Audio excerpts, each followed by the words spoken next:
Chet eldagi qizlarni makiyaj qilishini ko'rganmisizlar? Korreksiya qiladi yuzini, yuzi prям такой uzunroq, tortilib turaykonday effekt beradi. Shunaqa makiyaj qilamiz bugun, harakat qilamiz. Qo'shimni taradim va baza surtdim и tonalkamni с помощью kistочки yaxshilab yedirdim. Charlotte Tilbury'ni anavunasini oldim, korreksiyasini va qaranglar qayerlarga surdim. И еще жидкий румяна olib tepaga qarab surdim, чтобы такой у нас lifting эффект был.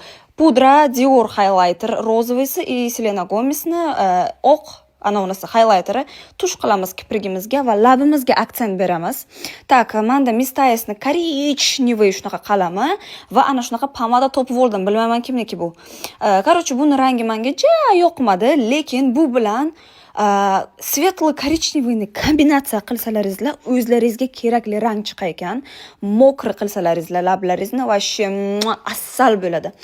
Wow, effektim tayyor. Короче, yuzim shunaqa tortilib turdi, lekin tepaga qarab rastushovat qilsalaringizlar shunaqa yosh bo'ladi. Qilib ko'ringlar, qani o'xshaydimi sizlarda ham?